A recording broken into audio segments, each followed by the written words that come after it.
Hey, what's going on, guys? I'm back, and I've got a couple of reviews that I wanted to do for you this week. The first one is going to be the Storm Arashi Square Bill crankbait. This crankbait came out fairly recently, I think in the last year and a half or so, and it's kind of mind-boggling to me, the amount of popularity that it's gained. Storm has never really been, in my opinion, so popular as to make so much noise in the bass fishing world. I mean, they have their crankbaits, and they have a certain amount of following behind them, but they haven't been to the point of like the Strike King or anything like that, at least more recently. I'm sure that they had their heyday before I got into bass fishing, but more recently, in the last 10 years or so, they haven't really made a big push on the market or done anything that's made a whole lot of noise in the bass fishing world.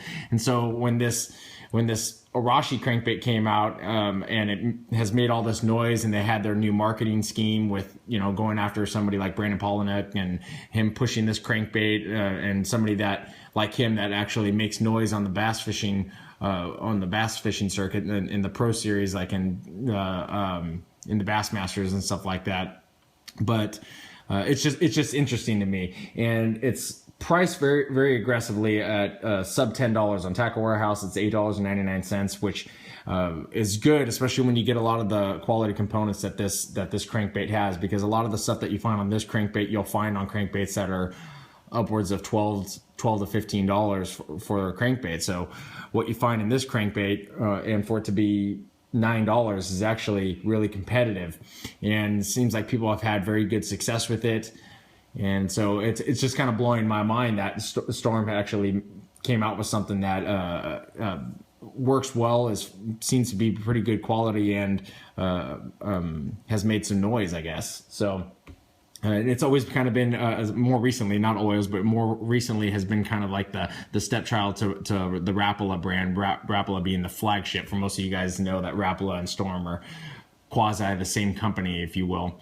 So kind of going to the particulars of this crankbait. Now, they have a rattling and a non-rattling version. In my opinion, I always try to pick up a rattling crankbait if they offer it. A lot of the standard square bill crankbaits on the market are non-rattling versions. Most companies don't even make a rattling version.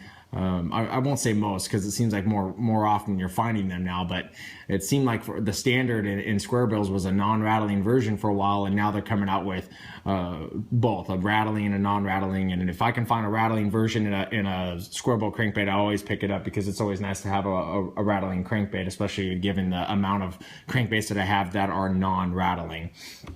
And this one actually has a very, very good rattle in it. So go over some of the particulars again. I don't want to get too far off topic here, but it looks like Tackle Warehouse has two styles, or two sizes, if you will, in this rattling version. They have a 3 and a 5. So the 3 meaning it dives to 3 feet, and then the 5 meaning it dives to 5 feet. I went for the smaller version. This is the 3, or the 3-footer, and it has a length of 2 1/8 inches, and it has a weight of a ½ ounce, a diving depth obviously of about 3 feet. It says that the hooks are number 4 size VMC hooks. VMC is another company that is part of that Rapala umbrella, if you will. So it's not surprising that it came with VMC hooks, and I've always found VMC black nickel hooks to be of pretty good quality. I've never felt like I needed to change them or anything like that. You can see that the short shank treble hooks on here. It's got a circuit board lip. It's just basically just a fiberglass bill on it. A very bulbous shape to it, and like I said, this is the smaller version of the two, but it still weighs a ½ ounce, which is good, because in my opinion, I always try to get the most compact yet heavy version of a square bill crankbait that I can, just because I want to be able to fire these things out there and have them dart in the locations that I want them to hit, because I've told you guys in the past, square bill crankbaits to me are accuracy crankbaits. I'm casting at certain points, so I want them to be heavy enough to where I can be accurate, and not to the point where they're just catching air and just kind of floating and gently hitting the water. I want to cast at something and crank it back. That way I can hit whatever piece of structure that I am aiming for. So that's why I like this one, because it's still ½ ounce, even though it has a length of 2 1/8 inches. The cool thing about this crankbait, and I'll bring it up close so you can see here, is that this has this kind of auto tune, if you will, where you can see the line tie on here moves. You can see that, and I'm not talking about the ring here, I'm talking about the line tie itself. You can see it moves from left to right slightly. And basically what that's supposed to do is it's supposed to find that sweet spot as it's being cranked through the water. And if we can get this thing to focus, it's supposed to be able to find that sweet spot in the water, and supposed to be able to bypass the whole tuning of the crankbait where you have to move the line tie from left to right, so that way it doesn't move through the water like this or like this. It actually just is supposed to find that sweet spot automatically. And I didn't find any tuning necessary. Not that you could tune it anyway. I don't know if you could or you couldn't, but I didn't find any tuning necessary with this crankbait while I was on the water. So that's actually a good thing. And I suppose that this idea that they had with this auto tuning adjustment that's on here, fairly effective, I guess, because I didn't have any issues with it rolling on its side or anything like that that required me to tune a crankbait, where normally if you found a crankbait right out of the package, I would say maybe 2 out of every 20 crankbaits that I buy, I have to tune them up in one fashion or another. So I like the hardware on this crankbait. It's got the 3-dimensional holographic eyes that have the irregular shape, and I like when they use an irregular shape just because it makes it a little bit more less standard or less than what you would find on a normal crankbait, like what you would find with like a KVD 1.5, just the regular circle 3-dimensional holographic eyes. Just adds a little bit of a difference to the crankbait. It makes it a little bit more unique. This crankbait, what I found on the water, had I'm reading my notes here, has a moderate to a moderate fast float. So I found it to be, especially in this cold water that I'm having right now, a moderate to a moderate fast float. So whatever that's going to mean to you guys, it just seems to float faster than what I find to be the average on the market. Has a very aggressive tail swing and wobble, meaning that when it's rolling through the water, that tail is swinging with a fairly large arc to it. So that's good for a lot of people that are looking for a square bill crankbait that has that a really aggressive, eye-catching nature to it, because that's basically what these crankbaits are. It's not a finesse crankbait. It's something that you throw out there and you're making a lot of noise, which is why I like the Rattles. Speaking of Rattles, has a very, very nice rattle sound. Has an open chamber. It doesn't have a dedicated chamber to it. This whole open cavity inside of here, they threw 3 BBs in there, and it makes a whole lot of noise, and a very nice noise to it. It reminds me of the rattling LC 1.5s from Lucky Craft. That rattling sound, it reminds me of that, because it has that same style of open chamber, which is something that I find really nice in the Lucky Craft. So it's nice to see that Storm kind of did the same thing. I'm not saying that they took it or anything like that. It's just nice to see that, because a lot of companies will use like a dedicated chamber and then throw a BB in it, and then those BBs will just be able to move around in that small chamber, and it doesn't make as much noise. If I want a rattle, I want it to sound like it has a rattle.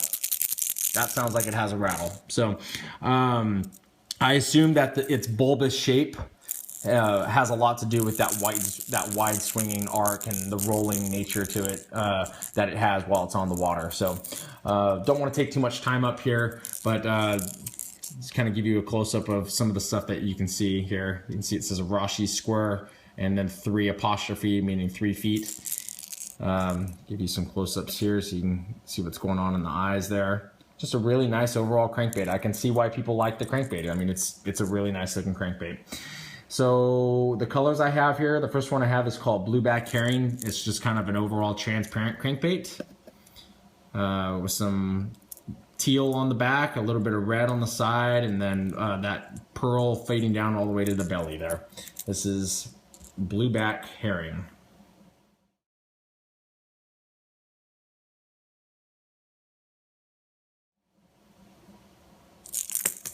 And then this last one I have is called Wakasagi. Really like these Wakasagi colors. Kind of that olive tone on the back, on the back towards the shoulders here, and then that same pink reddish right here towards the upper shoulder here. And then down here, kind of just a more opaque pearl white, where this one's more transparent. This one's more opaque. You can't see through it hardly at all. So this is just your regular standard Wakasagi color.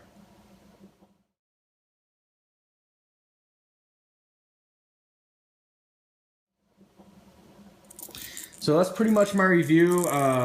Like I said, had some time out on the water with it. I found it to be very nice to fish with. One thing that I want to mention about this crankbait too is that casting with it is fairly superior to most of the crankbaits that are in its class, because like if you were to cast, if you're used to casting like this KVD 1.5, that there's a size comparison for you, then you'll find that casting this is going to be much easier to cast, just because of the fact that more compact, more weight, and just nicer to cast with. I found it just to be very nice to cast with. So check it out if you guys haven't already. If you have any comments about it, leave them down below so people can learn from your experiences. If you like the video, please hit the like button wherever it is. It's somewhere down here, depending on wherever it is on your player.